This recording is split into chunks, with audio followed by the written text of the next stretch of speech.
नमो अरिहन्तानां नमो सिद्धानां नमो ऐर्यानां नमो गजायानां नमो लोहे सवे सावनां ऐसो वंश नमो कारो सवे वावनां मंगलाच सवे सी परिमवै मंगलां मंगलाच सवे सी परिमवै मंगलां। बढ़िए सर और बुक थी ना वो रखी एक तरफ पे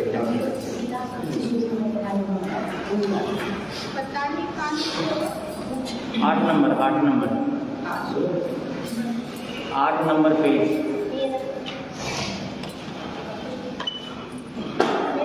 तुम चरण तारन दुख निवारण भगिक जीवन आराधन श्री नामिनंदन जगत वंदन नमो श्रीगंधरंजनम जगत भूषण विगत दोषण प्रणव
महावीर धीर जग स्वामी जय मुनीश प्रभु अंतर्यामी कृष्णानंदन सीतारथ सुत अति सुख कंदा वीर राग विज्ञान विधानी मोहन वीर हर गुण खानी दीपक कंचन वरन शरीरा परम शांत भजता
कुशल चंदन।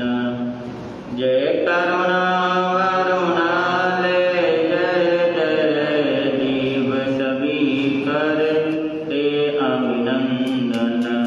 जय सुख कंदन दूरित निकंदन। जय जगवंदन कृष्णानंदन। जय जगवंदन कृष्णानंदन। है समय नदी की धार के जिसमें सब बन जाया करते हैं। है समय बड़ा तूफान प्रबल पर्वत झुक जाया। अक्सर दुनिया के लोग में चक्कर खाया करते हैं। लेकिन कुछ ऐसे होते जो इतिहास बनाया करते हैं। परम श्रद्धेय परम आदरणीय आनंदकारी पूज्य गुरुदेव के पावन चरणों में कोटि शरणागत नमस्कार करता हूँ। उपस्थित मोक्षाभिलाषी पुण्यवान आत्मा आपके समक्ष परम गीता की प्रभु महावीर के अमृत में वाणी कुछ समय के लिए रखने से पूर्व कुछ पंक्तियाँ सभी ध्यान से सुनेंगे और करते बोले समय भगवान महावीर स्वामी की जय।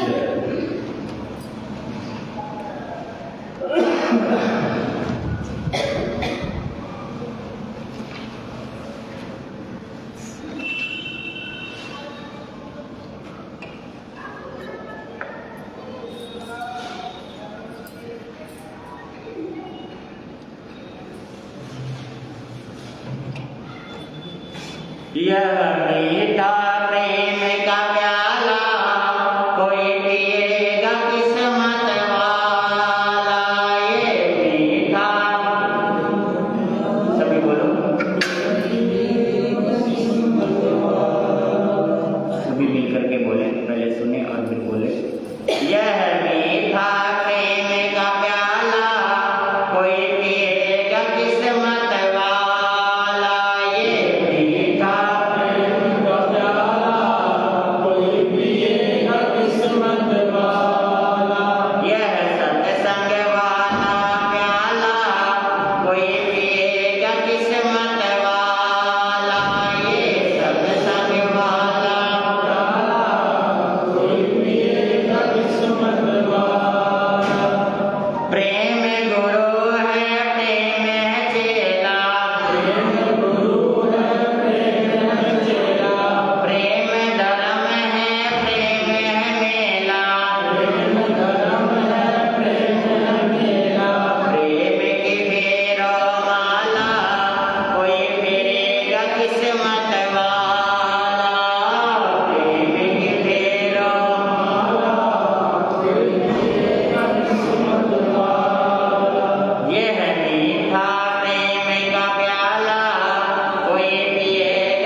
लोकोत्तम ज्ञातोत्तर सर्व भगवान महावीर स्वामी धर्मशासन धर्म टीवी प्रभु ने जो धर्म के उपदेश दिए, धर्म के जो मार्ग उन्होंने फरमाए हैं, उनमें से कुछ बातों की चर्चा कल प्रारंभ की।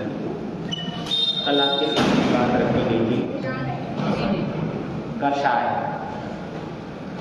हाँ जी, आपके सामने चर्चा रखी थी कषाय। कषाय से हमारा जन्म मरण क्या होता है? बढ़ता है। मनुष्य को हमें जीवन मिला है, बहुत ही मुश्किल से हमारा मनुष्य का जीवन मिला है। ऊपर के दरवाजे बंद करिए, सारे कुंडी लगाए, सब जगह लगाए।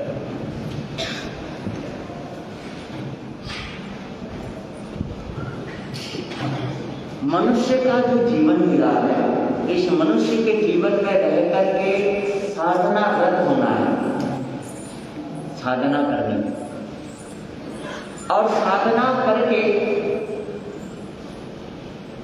जन्म और मरण है उसे हमें कम करना है। जन्म और मरण हमें क्या करना है? घटाना है। जन्म मरण घटाने की बजाय जन्म मरण हमारा बढ़ रहा है, और ज्यादा जन्म मरण क्या होता जा रहा है? बढ़ता जा रहा है। किस कारण से? कषाय।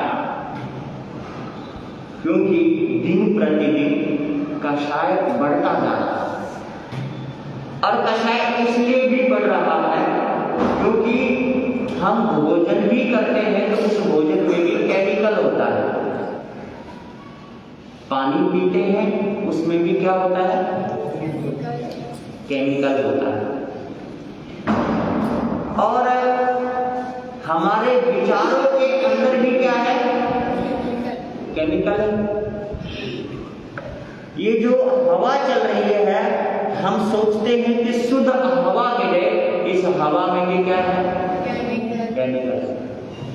हर जगह केमिकल वाला वातावरण बनता जा रहा है। वो इसलिए भी बनता जा रहा है क्योंकि हमारे आसपास की जो हरियाली है, उस हरियाली को हम सब नष्ट करते जा रहे हैं। आसपास की जो शुद्धता है, उस शुद्धता को हम क्या करते जा रहे हैं? नष्ट करते जा रहे हैं, खत्म करते जा रहे हैं। इसी वजह से शुद्ध वस्तु प्राप्त हो पा रही है। मैं वही चीजें आपको बताऊंगा। विचारों में भी केमिकल, भोजन केमिकल वाला तो विचार भी केमिकल। हम बोलते हैं तो कैसा बोलते हैं? जी, कड़वा, कड़वा बोलते हैं। और आप देखो ना, जितने आप लोग बैठे हो, आप लोगों ने कितनों का क्या किया है, लेकिन जब भी आपको गुस्सा आता है तो कई बार किसी दूसरे को ये कह देते हैं गुस्से में, तू ज्यादा मत बोल, तेरे को मैं कच्चा चबा जाऊंगा। कई बार गुस्से में व्यक्ति बोल देता है कि मैं तेरे को क्या करूंगा जी? तो ये बता दो, आज तक कितनों को चबाया है? कितनों को चबाया है तो कच्चा चबा जाओगे? कैसे चबा जाओगे? बोलने के लिए। हैं जी? बोलने के लिए बोल देते। तो क्यों? आप सोचो ना। है जी? अंदर जो केमिकल भरा। हाँ, गुस्से में हम बोल देते हैं कि मैं तेरे को कच्चा चबा जाऊंगा, तेरे को टुकड़े टुकड़े कर दूंगा, मैं तेरे को मार डालूंगा। हाँ जी, तो ये पूछो अभी तक कितनों को मारा तुमने? कितनों के टुकड़े टुकड़े किए? पर क्रोध में व्यक्ति का विवेक क्या हो जाता है? खो जाता है, विवेक खो जाता है। और विवेक खोने के कारण उसको ये समझ नहीं रहता कि मैं क्या बोल रहा हूँ। जो मैं बोल रहा हूँ क्या वो सत्य बोल रहा हूँ या असत्य बोल रहा हूँ? वो व्यक्ति ये नहीं विचार करता कि मैं बोल क्या रहा हूँ। और आज हमारा दिन प्रतिदिन क्रोध बढ़ता ही जा रहा है। जैसे जैसे पढ़े लिखे होते जा रहे हैं, जैसे जैसे पढ़े लिखे होते जा रहे हैं, जैसे जैसे पढ़ाई बढ़ती जा रही है, पढ़ाई के साथ साथ हमारे अंदर ना समझी नादानी बेवकूफपना आता जा रहा है। पढ़ाते किस लिए हैं बच्चों को? कि समझदारी है जी। बच्चों को किस लिए पढ़ाते हैं? कि उसके अंदर समझदारी आ जाए। अब समझदारी आने की बजाय बेवकूफपना आ रहा है। समझदारी तो नहीं आ पा रही। मेरा मानना है कि पहले के लोग जो अनपढ़ थे ना, वो अच्छे थे। क्या थे जी? पहले के अनपढ़ लोग जो थे वो अच्छे थे। कम से कम एक दूसरे की इज्जत तो करते थे, कम से कम एक दूसरे का आदर तो करते थे, एक दूसरे के दर्द को, एक दूसरे की भूख और प्यास को जानते तो थे। लेकिन आज हम पढ़ा रहे हैं उसे समझदारी के लिए, समझदारी के बजाय कुछ उल्टा ही हो रहा है। और उस उल्टे के कारण इतना क्रोध बढ़ता जा रहा है, इतनी अग्नि शरीर में बढ़ती जा रही है, दिलो दिमाग में बढ़ता जा रहा है कि अब आप देखो ना कि एक बेटा आपका सो रहा है, बेटा सो रहा है, बेटी सो रही है ना। आपने सोचा कि आज जल्दी घर का काम निपटा लेंगे, है ना, तो आप क्या करें, बच्चों को उठा देते हैं, थोड़ा हेल्प कर देंगे। तो आपने 6 बजे अपने बेटे को, अपनी बेटी को उठाने की कोशिश करी, उठाया, तो वो उठने के बजाय चिल्ला के पड़ते हैं। क्या पढ़ते हैं? है जी, चिल्लाते हैं। सही बात है ना? हाँ, सोने दो। क्या कर रहे हैं? आज तो संडे है। संडे पर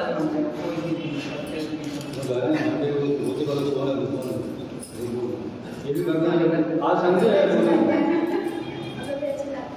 इस पढ़ाई ने लोग, बच्चों के दिलो दिमाग में बहुत सारी चीजें नेगेटिव भर दी है। संडे है, क्या है संडे के लिए? संडे है तो संडे को उठ करके आप माँ बाप की हेल्प नहीं कर सकते? या उनके लिए कभी सोचा कि आज संडे है, माँ बाप को आराम दें? नहीं सोचा ना, कभी विचार ही नहीं किया। मतलब आज के बच्चे सोचते हैं कि आज छुट्टी है, आज क्या करने दो, बल्कि आज छुट्टी है तो आप योजना बना करके सो, शनिवार की रात को ही योजना बना करके सो कि संडे के दिन 10 काम हम फालतू करेंगे। क्या करेंगे? 10 काम कम नहीं करेंगे, आराम नहीं करेंगे, बल्कि 10 काम क्या करेंगे? फालतू करेंगे। तो मैं सिर्फ इतना कह रहा हूँ कि अगर उनको उठाते हैं, उठाने जाओ तो वो चिल्ला के पड़ते हैं, गुस्से में आके पड़ते हैं।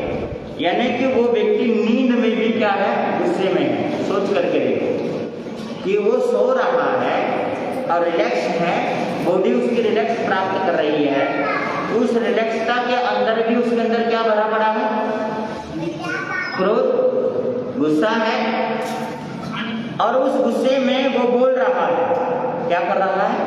उस गुस्से में चिल्ला रहा है कि क्या आज भी नहीं सोने दोगे? तो रोज रोज तो तंग करते हो और आज भी क्या कर रहे हो? तंग कर रहे हो। अब ये बताओ कि आपको उठाया जा रहा है, तंग कहाँ किया जा रहा है जी? तंग कहाँ किया जा रहा है? आपको क्या किया जा रहा है? उठाया जा रहा है। बल्कि आप ना उठ करके आप घर वालों को क्या कर रहे हो? तंग कर रहे हो। समय पर उठेंगे तो समय पर सारा काम क्या होगा? होगा, है ना। आज बच्चों के दिमाग में यही तो है ना कि हमें सोने दो, आराम करने दो। क्या करने दो? कल भी कई बच्चे बैठे थे, उनको बोला कि 8 बजे प्रवचन में आना, उनका जी संडे है, कल तो आराम से सोएंगे हम लोग। क्या करेंगे? आराम से सोएंगे, है ना। नहीं, संडे है, संडे सोने के लिए नहीं होता। आपको पता है संडे, संडे को संडे मत बनाओ। मैं आपको बता देता हूँ, संडे को ना संत डे बनाओ। क्या बनाओ? संत डे, है ना।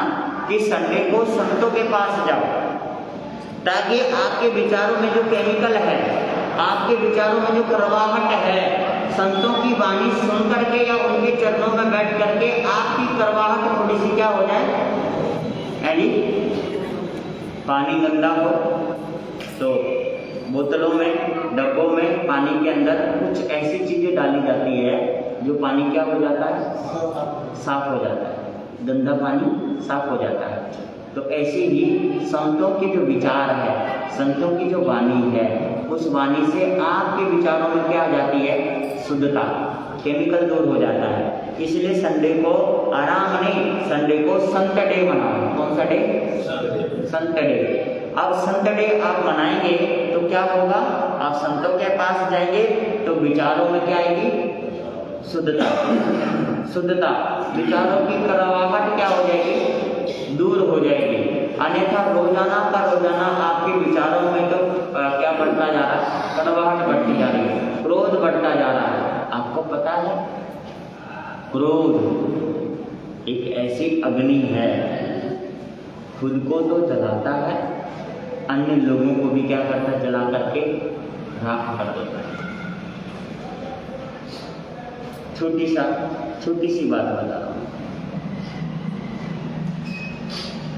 एक व्यक्ति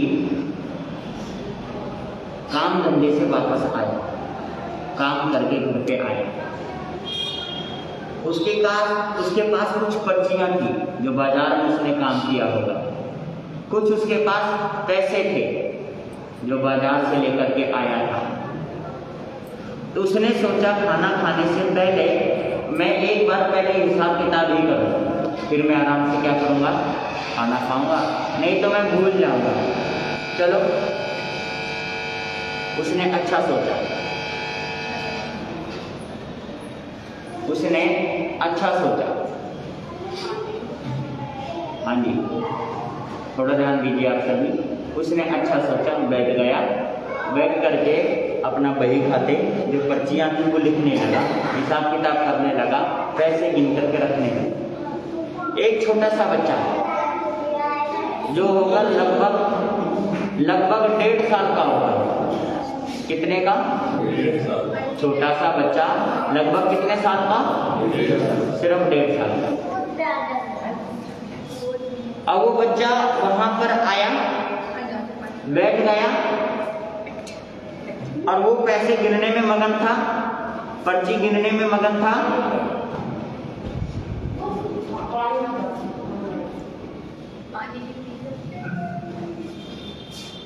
हाँ जी, तो उस बच्चे ने क्या करा, इधर वो पैसे गिन रहा था, पर्चियों से लिख रहा था। वो क्या हुआ कि बच्चे ने क्या करा, वो कागज समझ करके वो नोट जो रखे थे कागज समझ के 2-3 नोट फाड़ दिए। क्या करेगी? फाड़ दिए। अब वो फाड़ा क्यों? क्योंकि उसको उसकी क्या नहीं है जी, समझ लीजिए। अब उसने फाड़ दिया। अब उसने देखा, अब वो काम करके आया था, जैसे मर्जी लगा लो, उसको इतना गुस्सा आया, इतना गुस्सा आया, ध्यान देना आप सभी, इतना गुस्सा आया कि उसके पास ना छाता था, वो छाता उठा के उसको जोर से मारा। अब जोर से मारा, मारने की वजह से उसको ऐसी जगह लग गई, उसी समय उसके प्राण पखेरु हो गए। समझ रहे हैं बातों को? मैं गुस्से की बात बता रहा हूँ मैं आप लोगों को। तो उसने वो कर दिया। अब उसके करने से क्या हुआ कि बाद में उसको पश्चाताप हो रहा है कि ये मैंने क्या कर दिया, गलत कर दिया। एक ही तो मेरा बेटा था, बड़ी मुश्किल से हुआ था, मैंने ऐसा कर दिया। अब वो सोचने लगा, अब उसको और ज्यादा अब अपने ऊपर गुस्सा आया। पहले उसके ऊपर गुस्सा आ रहा था, अब किसके ऊपर आ रहा है? खुद के ऊपर गुस्सा आ रहा है। और खुद के ऊपर गुस्सा आ रहा था तो उससे कंट्रोल नहीं हो पाया, उसने छत से छलांग लगा करके उसने अपना भी क्या कर लिया जी। अब उसके घर वाले उधर काम कर रहे थे, वो पास में आके देखा ऐसे ऐसे हो गया, मेरा बच्चा चला गया, मेरा पति चला गया। सोचने लगी मैं जी करके क्या करूंगी, वो भी कूद करके जान दे दी। सोचो, अगर मान लिया जाए बच्चे ने नोट फाड़ दिया, आराम से बैठ करके उसको बच्चे को समझा करके या एक तरफ बैठा करके उस पैसे को रख लेता, उसको चिपका करके चलाता तो वो क्या हो जाता। और फिर 2 नोट ही तो फाड़े थे, कौन सी किस्मत फाड़ दी, छोटा बच्चा ही तो था। हमारा क्रोध भयंकर है। और बता दो, एक घर में 3 बच्चे थे छोटे छोटे, और पहले के जमाने में ये मुंबई की सच्ची घटना है। शुरू की बात है, जिस समय वॉशिंग मशीन चली वॉशिंग मशीन चली तो चाव था, एक घर में वॉशिंग मशीन खरीद के ले आए। ठीक है, ले आए।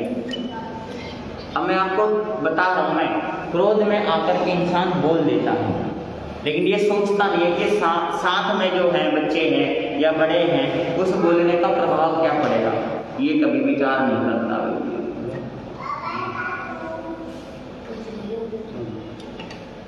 उनके 3 बच्चे थे, छोटा बच्चा था। अब वो कभी भी रोता तो उसकी माँ गुस्से में बोलती, चुप हो जा, नहीं तो तेरे को मशीन में डाल दूंगी।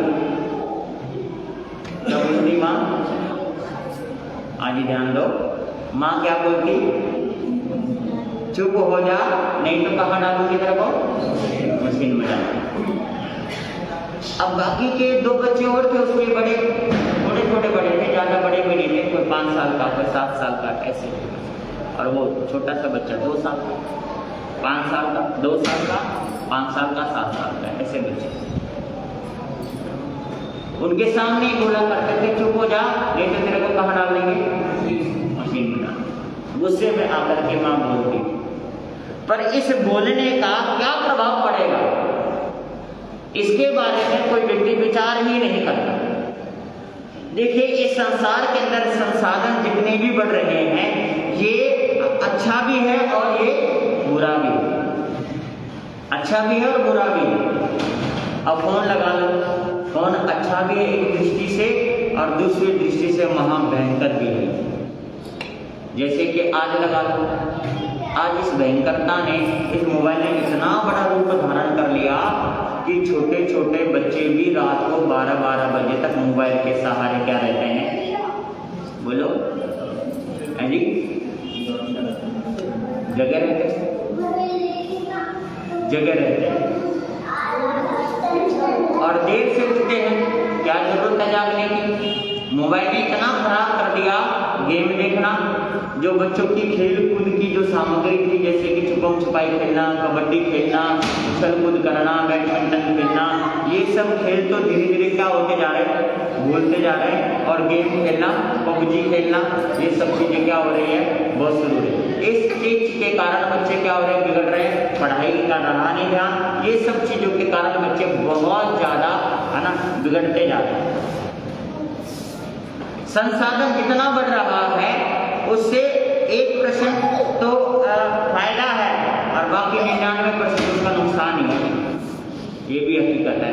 जो व्यक्ति हाथ से काम करता था ना, वो बात ही अलग थी। अब तो सब कुछ मशीन करने लगे।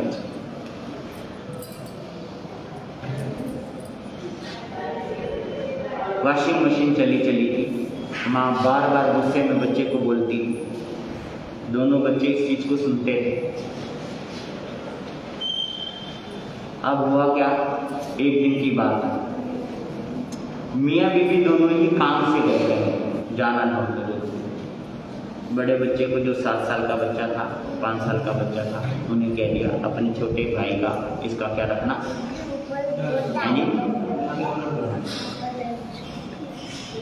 हम दोपहर तक नहीं तो शाम तक आ जाएंगे, तुम्हें ले जा नहीं सकते, बहुत जरूरी जा रहे हैं, चलो भी चले, कोई बात नहीं।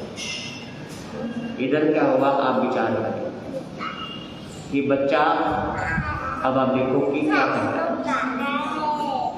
छोटा जो बच्चा था वो रोने लगा, माँ को याद करके रोने लगा। बड़ा बच्चा कहता है चुप हो जा, नहीं तो तेरे को कहाँ डाल देंगे। ध्यान देना आप सभी, बड़े बच्चे ने क्या कहा, चुप हो जा, नहीं तो तेरे को कहाँ डाल देंगे, मशीन में डाल। अब माँ बोलती थी एक आधी बार तो बच्चा चुप हो जाता था, माँ लाड भी कर लेती थी, माँ उठा भी लेती थी गोद में भी। अब लेकिन वो तो बड़ा बच्चा है, अब इतना समझदार भी नहीं है, वो तो सीधे ही बोल रहा था कि चुप हो जा, नहीं तो तेरे को कहाँ डालेंगे, मशीन में डालेंगे। वो चुप नहीं हो रहा था, वो रो रहा था, शायद उसको भूख लगी थी। अब भूख के लिए तो कैसे करे, क्या करे। अब उसने क्या करा जी, दोनों जो बच्चे थे, 5 साल का, एक 7 साल का, उन दोनों बच्चों ने उस छोटे से बच्चे को उठाया और मशीन में क्या करा, और मशीन में डाल करके वो देख रहा था, सब कुछ देख रहा था, मशीन में डाल करके बटन को क्या करा उसने, अरे अब बटन ऑन कर दिया। आप ये बता दो कि जो बच्चे को मशीन में डाला गया था और बटन दबा दिया तो उस बच्चे की हालत क्या होगी, बता दो जी, बोलो जी, है ना। पूरे मशीन में खून हो गया, पूरे मशीन में। दोपहर को या शाम को जब माँ बाप आए, देखा छोटा मुन्ना कहा है, बेटा आप बोलती थी ना गुस्से में चुप हो जाने तो मशीन में डाल देंगे, इस बार हमने मशीन में डाल दिया, है ना। धक धक हो गया, भाग के गई वो, जाके देखा वहाँ पर कुछ भी खून ही खून बाहर आता है पाइप में से, मतलब। अब आप देखो कि गुस्से में एक माँ बाप, आप लोग सब बोलते हैं गुस्से में, तो गुस्से का प्रभाव क्या पड़ता है ये चीजें नहीं ध्यान देता। एक चीज और मैं गुस्से की बात बताने जाता हूँ, 2 चीजें बताऊंगा गुस्से की, कि जैसे गुस्से में आकर के एक माँ ने अपने बेटे को कहा चुप हो जा हरामजादे, क्या बोला, बोलो। आप लोगों में से कौन कौन है ऐसा जो बोलता हो? नहीं, सब नहीं, मेरे को मतलब चाहिए कि भाई कौन बोलता है ऐसा, कोई बोलता नहीं बोलता, बताओ ना। अपने बेटा या बेटी को हरामजादे की गाली देते या नहीं देते, बताओ, बोलो। भाई लोग भी दे देते हैं, भाई लोग भी बोल देते हैं, अपने बेटे को बेटी को बोल देते हैं, बताओ बोलते या नहीं बोलते, बता दो हाँ या ना, बस इतना। बोलते हैं या नहीं बोलते, बोलो ना। है जी, बोलते हैं आप लोगों में से, है जी, हाँ बोलते तो हैं, बोलते तो हैं। अब मैं आपको एक शब्द का महत्व बता रहा हूँ कि आपने अपने बेटा या बेटे को बोला हरामजादा। हरामजादा का मतलब आप समझते हो, गुस्से में आपने बोल तो दिया, क्रोध में आकर के बोल तो दिया। क्रोध इसलिए इतना भयंकर है कि उस क्रोध में बोला हुआ शब्द ने आपको क्या बनाया। एक स्त्री ने एक बच्ची को या बच्चे को, अपने ही बच्चे को बोल दिया हरामजादा, शब्द उच्चारण कर दिया, क्रोध में आके बोला। मान लिया मैंने, प्रयास से नहीं बोला, क्रोध में ही बोला जाता, लेकिन क्रोध में ही बोलने से हरामजादा का मतलब क्या है कि वो आपके पति का जन्मा नहीं है, पड़ोसी का जन्मा हुआ है वो। तो आपने अपने आप को क्या बनाया, सोच करके देखो। अगर किसी स्त्री ने गाली दी तो उसने अपने आप को क्या बनाया, चारित्रहीन बना लिया कि आपके पति का बच्चा नहीं, वो तो किसी और का बच्चा है। समझ रहे हो, हरामजादा का मतलब वो हराम का पैदा हुआ, आपका बाप, आपके पति का है नहीं वो, ठीक है। जिसके साथ आपकी शादी हुई उसका बच्चा नहीं, किसी और का है, ठीक है। इसी तरीके से पुरुष ने गाली दिया है तो उसका मतलब भी वही होता है। तो आप सोचो कि क्या कर दिया आपने, है ना। फिर इसके साथ साथ एक जगह पर ऐसा देखा गया है, मैं आपको बताता हूँ कि जैसे एक पति और पत्नी की लड़ाई थी, पति और पत्नी की क्या हो गई, लड़ाई। तो पति देव ने कहा ज्यादा मत बोल कुतिया, पत्नी ने भी कुत्ता बोल दिया उसको। किसको, एंडी, पति को पत्नी ने क्या बोला, एंडी बोलो ना। पति ने पत्नी को क्या बोला, कुतिया, और पत्नी ने पति को क्या बोला। अब दोनों लड़ रहे थे, एक दूसरे को बोल रहे थे कुत्ता और कुतिया। 2 बच्चे पास में थे, वो उछल के पड़े, कहते फिर तो हम तो पिल्ले हैं, हम तो पिल्ले हैं। वे कुत्ता कुतिया के पिल्ले तो पैदा होंगे। अब वो कहने लगे हम तो दोनों पिल्ले हैं। तो करके देखो क्या बना दिया आपने। मतलब क्रोध में किया गया, गाली दी गई, कुछ भी किया गया, कुछ भी कहा गया, आपने क्या बना दिया, सोच करके देखो। एक लड़की को क्रोध में आकर के आपने अपनी बिटिया को कुतिया कह दिया। कुतिया का मतलब है जिसके हजारों पसंद हो, हजारों पति हो, उसका मतलब ये होता है। तो आपने क्या बना लिया, सोच करके देखो। यानी कि क्रोध में आकर के हमारे जो विवेक है वो बंद हो जाता है, हमारी समझ नहीं होती कि हम बोल क्या रहे हैं। पहले बोलने से पहले अर्थ को समझे कि अर्थ क्या है ना। क्रोध में आया गया, क्रोध इतनी भयंकर चीज है कि क्रोध में बोला गया, कुछ भी बोला गया, कुछ भी कहा गया, कुछ भी किया गया, वो हमेशा क्या रहता है, गलत रहता है, गलत होता है। इसलिए आप सब जितने बैठे हैं, आप समझदार हैं, पढ़े लिखे हैं, क्रोध में आकर के अपने शब्दों का उच्चारण बड़े आराम से करें। शब्दों का उच्चारण करते समय सोच ले, थोड़ा सा समझ ले, थोड़ा सा। हाँ जी, क्रोध में आकर के एक पिता ने अपने बेटे से कहा, गधे की औलाद तेरे को सुनाई नहीं देता। क्या कहा, गधे की औलाद तेरे को सुनाई नहीं देता। हाँ जी, अपने ही पिता ने अपने बेटे को क्रोध में आकर कहा कि गधे की औलाद तेरे को सुनाई नहीं देता। तो अब वो आपका औलाद है कि किसका औलाद है वो? और अगर आपका औलाद है तो आप क्या हो? तो आपने उसको थोड़ी गाली दी, किसको दी है जी? उसको कुछ गधे थोड़ी बनाया, आपने किसको बनाया गधा? खुद को बनाया। तो क्यों बनाया? क्रोध में आकर के हमारा ध्यान ही नहीं रहता कि हम कर क्या रहे हैं, गाली देनी। क्रोध में आकर के आप गालियां, ऐसी ऐसी गालियां निकालते हो कि आप अगर कभी विचार करो कि मैंने ऐसी गाली निकाली तो खुद को ही शर्म आ जाएगी कि मैंने ऐसी गाली निकाली। बताओ, आप कभी विचार तो किया करो। या क्रोध में आकर के जो भी आप बोलते हो, उस बोल के ऊपर कभी विचार तो करके देखो कि क्रोध में क्या बोला गया हमसे, क्रोध में क्या कहा गया।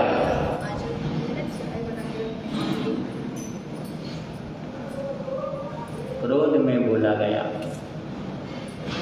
क्रोध में किया गया, क्रोध में हर निर्णय लिया गया, वो सब बेकार होता है। सदैव शांत मन से, शांत दिमाग से। दोनों का मिजाज कभी किसी व्यक्ति को होना नहीं चाहिए कि छोटी सी बात सुनी और छोटी सी बात सुन करके आपने क्या कर दिया, क्रोध कर दिया। पति और पत्नी में आज देखो दिन रात जो लड़ाइयाँ होती वो इसी कारण से होती है ना, कि एक व्यक्ति क्रोध में आके कुछ भी बोल देता और दूसरे व्यक्ति के अंदर सहन शक्ति है नहीं, सहने की शक्ति उसके अंदर है नहीं, और जो बोल रहा है उसको बोलने की समझ है नहीं।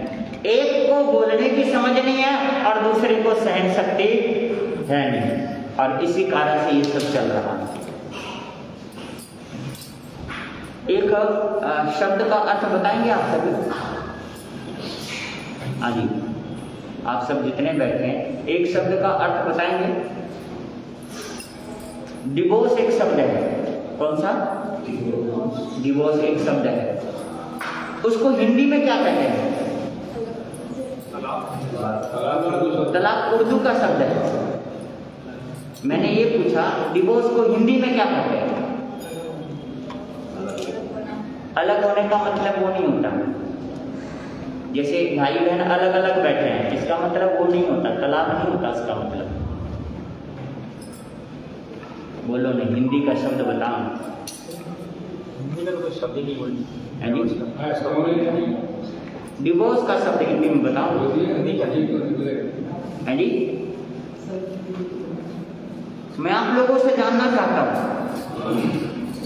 बताइए डिवोर्स शब्द को हिंदी में बता दीजिए। आप सभी कोई सा भी बता दो, कितने भी सर्च कर लो कहीं नहीं मिलेगा। हिंदी की डिक्शनरी में डिवोर्स शब्द आया ही नहीं, क्योंकि हमारे हिंदुस्तान की जो कल्चर है उसमें डिवोर्स शब्द नहीं आया है। पति पत्नी को अलग होना नहीं आया है, कुछ छोड़ देना भी नहीं आया है, छोड़ देने का मतलब भी नहीं है। इसका मतलब है कि हम हिंदुस्तानी हैं और हिंदुस्तान में एक बार अगर विवाहिता जीवन हो गया है तो जीवन भर उसको निभाना आया है। तलाक शब्द या डिवोर्स शब्द हमारे हिंदुस्तान का है ही नहीं। इसका मतलब है कि पति पत्नी को झगड़ा करना नहीं चाहिए, लड़ना नहीं चाहिए। तो लेकिन लड़ो, झगड़ो और भिड़ो, है ना, लड़ो, झगड़ो और भिड़ो, लेकिन ये डिवोर्स का शब्द कभी भी यूज मत करो। आम हो गई, उसको लीची बना लो। मैं ये नहीं कह रहा कि आम हो गई है क्या हो गया, है ना, या संतरा बन गया, लेकिन मैं सिर्फ ये कह रहा हूं कि हमारे हिंदुस्तान का कल्चर है नहीं। लेकिन क्रोध में आकर के व्यक्ति गलत निर्णय लेता है और अपने जीवन को क्या करता है, बर्बाद कर लेता है। क्रोध में आकर ही एक व्यक्ति पत्नी गाली देती है या पति गाली देता है और एक दूसरे की सहन नहीं किया जाता, सहन न करने से डिवोर्स हो जाती है और डिवोर्स के चक्कर में आकर के माँ बाप ने 2 या 4 लाख रुपए खर्च किए, लड़के वालों से 10 लाख रुपए की डिमांड रखी जाती है। इसका मतलब ये हो गया कि 1 महीने तुम किसी मर्द के साथ रही तो उसका कीमत 10 लाख रुपए ले रही है। सोचने वाली बात है हुआ या नहीं हुआ, सोचा तो ये जाएगा ना कि इतना मतलब है कि उसके साथ इतने दिन रहे, 10 लाख रुपए ले लो, फिर किसी और के साथ शादी कर लो, हो गया हिंदुस्तान का कल्चर ही। लेकिन ये हिंदुस्तान का कल्चर है ही नहीं, ये सब है ही नहीं। जीवन को अगर लाइफ पार्टनर आपने चुना है, अपनी इच्छा से चुना है, लाइफ पार्टनर आपने लिया, 7 फेरे लिए, अग्नि के फेरे लिए, है ना, वेद मंत्रों से आपने स्वीकार कर लिया, भगवान के साक्षी से आपने स्वीकार कर लिया, उसको सहन शक्ति के साथ निभाओ। लेकिन एक व्यक्ति को बोलने का विवेक नहीं है और दूसरे व्यक्ति को उसका क्या नहीं है, सहन शक्ति नहीं है। एक सहन शक्ति नहीं रखता, एक विवेक नहीं रखता, जिसके कारण पति पत्नी में क्या होती रहती है, लड़ाई होती रहती है। इसलिए मैं आपको ये बोल रहा हूँ कि क्रोध, ये उबाल जो आपके अंदर आती है ना, क्रोध जो आपके अंदर होता है ना, इस क्रोध को थोड़ा शांत करो, क्रोध को शांत करो। क्रोध शांत करना बहुत जरूरी है। क्या फर्क पड़ता है, पत्नी ने कुछ कह दिया कोई बात नहीं, पति ने कुछ कह दिया कोई बात नहीं, बोला ही तो है, कहा ही तो है। कहने से क्या हो गया, करने से क्या हो गया। मतलब आप सब जितने बैठे हैं हमेशा क्रोध में भरे हुए होते हैं और क्रोध में आकर के व्यक्ति कभी अच्छी बात करता ही नहीं, बस गाली से बात करता है व्यक्ति। आज का जो व्यक्ति है जब बात करता है क्रोध में आकर के बस सीधा गाली से बात करता है, बिना गाली से वो क्या नहीं करता, बात ही नहीं करता। जिसको भी करता है गाली से, जरूरी तो नहीं है कि आप क्रोध में आकर के गाली देंगे तो आपका काम बन ही जाएगा, बल्कि उल्टा क्या हो जाएगा, बिगड़ जाएगा। एक बात अलग से बता दूं, क्रोध के ऊपर नहीं है पर मैं अलग से बता दूं। आपको पता है पति पत्नी का झगड़ा क्यों होता है, पति पत्नी की लड़ाई क्यों होती है जी? पति पत्नी की लड़ाई क्यों होती है जी? एक कारण बता दो, महत्वपूर्ण कारण ना, महत्वपूर्ण कारण बताओ, जो महत्वपूर्ण कारण है। बाकी सारे कारण खत्म हो जाते हैं, छोड़ दी जाती है, लेकिन एक कारण महत्वपूर्ण है, झगड़े की जड़ है, उस जड़ को काट देना। आप लोगों के बीच में बता मैं रहा हूँ, बता आप लोगों के बीच में बता मैं रहा हूँ। एक लड़की जब घर से विदा होती है लड़की घर से क्या होती है? तो उस समय उसकी माँ कहती है बेटा आराम से रहिए, कोई भी दिक्कत हो ना बेटी फोन कर दियो। क्या करियो? फोन कर दियो। समझ रहे हो? हाँ। और जब वो चली जाती है, एक दिन भी नहीं हुआ, माँ फोन मिलाई, बेटी कैसी है तू? तूने खाना खाया? तूने क्या बनाया? समझ रहे हो आप लोग? ये सबसे बड़ी जड़ है। माँ डायन होती है आजकल की। ये जो फोन है ना, कभी बेटी और माँ की ससुराल जाने के बाद बात नहीं होनी चाहिए जिंदगी में कभी भी, मेरा मानना नहीं। मैं समझता हूं कि कभी भी हिंदुस्तान में डिवोर्स तो कभी होगा ही नहीं पति पत्नी का। माँ से बात नहीं होनी चाहिए कभी, क्योंकि माँ ये पूछने का क्या मतलब है तूने कौन सी सब्जी बनाई? अरे तेरे को क्या लेना, घर में बना लेगी, खा लेगी। कौन सी सब्जी बनाई? अच्छा तूने कपड़े धो लिए, तूने खाया नहीं खाया है ना? तेरी सास ने खा लिया, अरे देख पागल है, तेरी सास ने खा लिया और तूने अभी तक खाया नहीं, बस इतना सा जहरी बहुत होती है, ऐसा जहर भरेंगे, इस तरीके से भरेंगे। और पहले के जमाने में बेटी विदा होती थी ना, माँ कहती थी देख अब वो तेरा घर है ना, तेरे को वहीं रहना है, उसी में जीना है, उसी में एडजस्ट करना है, आराम से रहना है, कोई भी बात हो वहाँ के यहाँ पर मत लेके और कोई शिकायत नहीं चाहिए मेरे को। तो वो घर बसा रहता था। बोलो सही है या गलत है? आप लोग जितने बैठे हो बता दो ये बात जो मैं बोल रहा हूँ गलत बोल रहा हूँ या सही है जी? सबसे मेन कारण झगड़े का ये है, बाकी तो खाने का, पीने का, कपड़े का, लत्ते का, पैसे का सब देखा जाता है। बस ये जो कान भरा जाता है ना माँ के द्वारा, बस ये कान फूकना अगर माएँ बंद कर देना अपनी बेटी का, तो उस घर में कभी भी डिवोर्स हो ही नहीं सकता, घर हमेशा अच्छा रहेगा। अगर पति पत्नी खुश भी रहे ना, तो कान भरने के कारण अगर वो उस दिन अगर पति दे कलेजा भी काट के दे देना, लेकिन माँ ने अगर कान भर रखा तो वो कलेजा भी कोई महत्व नहीं रखता, क्योंकि कान किसने भर रखा है? माँ ने भर रखा है। बड़ा काम खराब है आजकल का, है ना? कान बहुत भरती है माएँ। रोजाना का मतलब क्या है फोन करने का कि घंटों घंटों फोन पे बातें करना, है ना? बेटी से पूछना, ये करना, वो करना, तूने ये क्या कर दिया, तूने वो कर दिया, है ना? कब सोई थी, कब उठी थी, है ना? क्या खाया था, क्या पहना था? अरे क्या लेना देना इन चीजों से? नहीं समझ रहे? जब उठना हो तब उठ गई, जब सोना सो गई, जब खाना खा लिया, जब बनाना बना लिया, जो था घर में बना लिया। क्या लेना देना इन चीज़ों से कि तूने वो नहीं बनाया, तूने वो नहीं बनाया है? और फिर सीधा सीधा कहना तुमने मेरी बेटी को खाना नहीं खिलाया, तुम मेरी बेटी का ख्याल नहीं रखते। अरे क्या ख्याल रखना, बालक थोड़ा ही है, दूध दिया बच्चा थोड़ा उसके मुंह में निप्पल देंगे। सोचने वाली बात है, सब कुछ मैनेज करना होता है। झगड़े की जड़ सबसे बड़ी की है। इसी कारण से क्रोध भड़कता है और भड़काया जाता है। माचिस की तिल्ली इधर से पीहर से लगती है हमेशा। ज्यादातर माचिस की तिल्ली 100% में जहां तक मैं जान चुका हूँ, देख चुका हूँ, क्योंकि मेरे सामने भी पति पत्नियों का झगड़ाना रोज का आता ही है। और जब रोज का पति पत्नी का झगड़ा आता है तो उसका रिजल्ट यही निकलता है कि वे माचिस की तिल्ली किसने लगाई थी? पीहर वालों ने। और पीहर में माँ भी है, पीहर में बहन भी है, पीहर में भाभी भी है और सब कोई है।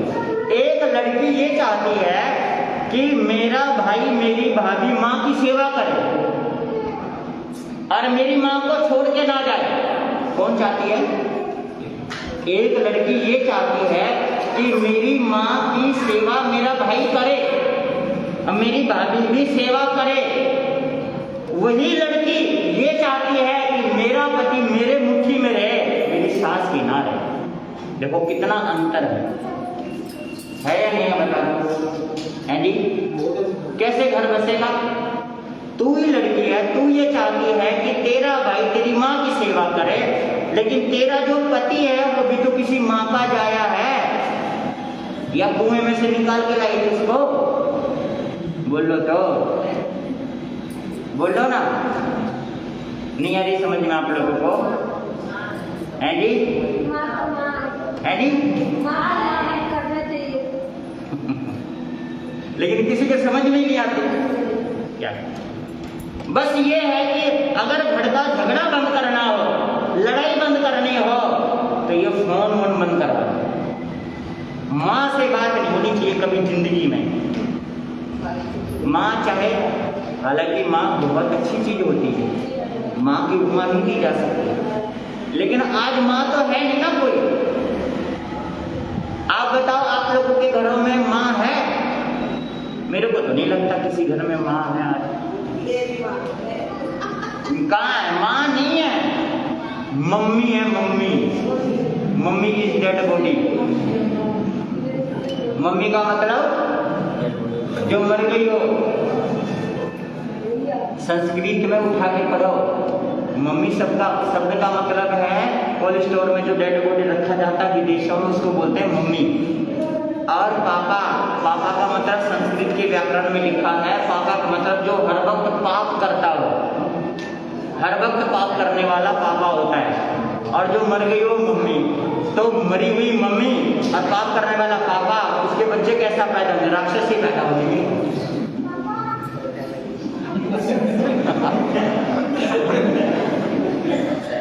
है जी? कैसे पैदा होंगे बताओ? राक्षस पैदा होंगे, क्या होंगे ना? तो ये चीजें थोड़ा सा ध्यान रखने वाली बात है। समय आप लोगों का हो चुका, सारे जने थोड़ा सा समय का ध्यान रखेंगे।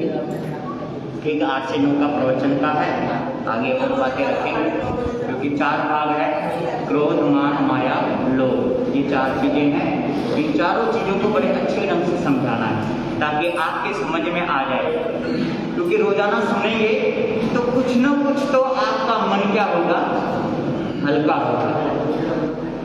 एक व्यक्ति कहने लगा कि मेरा दुख दूर कब होगा? क्या पूछा उसने? मेरा दुख दूर कब होगा? तो ज्ञानी पुरुष ने कहा कि अपनी इच्छा छोड़ दे, उसी दिन तू सुखी हो जाएगा। क्या छोड़ दे? इच्छा छोड़ दे, क्या हो जाएगा? जो कुदरत ने दिया है या कुदरत दे रहा है, उसी में प्रसन्न हो जाओ, बस आप क्या रहेंगे? सदैव सुखी रहेंगे। आप जैसा सुखी दुनिया में कोई होगा नहीं, अन्यथा अंबानी भी दुखी है बेचारा, क्योंकि दोनों भाई में लड़ाई है, एक दूसरे की गोली में बंदूक है, कभी भी कोई भी किसी को मार सकता है, दोनों भाइयों में लड़ाई है। तो अंबानी भी हो जाए तब भी आप क्या नहीं हो पाएंगे? सुख नहीं हो पाएंगे, क्योंकि दौलत कभी किसी को क्या नहीं करता? सुखी देता ही नहीं। बस इतनी सी बात है, समय हो रहा है, मिलकर के 2 पंक्ति बोलेंगे। धर्म कल्याणकारी है, धर्म की कल्याणकारी है, कभी ये तुम बोलो ना, धर्म कल्याणकारी है, धर्म की कल्याणकारी है, कभी ये तुम बुलाओ ना। लिया सरना सदा जिसने किए दुख दूर है उसने, कभी ये तुम बुलाओ ना।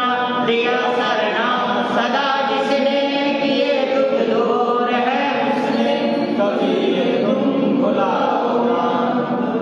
क्रोध से व्यक्ति गिरता गिरता कहाँ तक गिर जाता है, ये कल आपको बताएंगे कि कैसे गिरता है व्यक्ति की बात कर रहा हूँ कि व्यक्ति गिर करके कहाँ तक जाता है, ये क्रोध दर्शाता है। कल आपके सामने रखेंगे। इसके साथ ही आने वाले रविवार, आज रविवार है, सिर्फ 14 दिन रह गए। कितने? 14 दिन रह गए। आज 1 तारीख है, 15 तारीख को प्रोग्राम है, 14 भी क्यों, 13 दिन रह गए, संडे को तो हो ही जाएगा प्रोग्राम। 13 दिन रह गए गिनती के, तो गिनती के दिन रह गए हैं, उसके लिए सभी भाई बहन तैयार हो जाएं। इसके साथ साथ यहाँ पर कलश यात्रा निकाली जाएगी। कलश यात्रा के लिए सभी माताएं बहनें जिन जिनको भी साड़ी उपलब्ध करवानी हो तो यहाँ पर आई हुई है, 3 रंग की है, हरे, लाल और पीली, वो सब आप ले सकते हैं। और कलश यात्रा में आप सभी हिस्सा ले सकते हैं, सभी लेंगे कलश यात्रा के हिस्सा, ताकि आप ले लें। अरे आदमी भी ले सकते कलश यात्रा में, है ना, जरूर ले सकते हैं, पर साड़ी नहीं पहन सकते, है ना।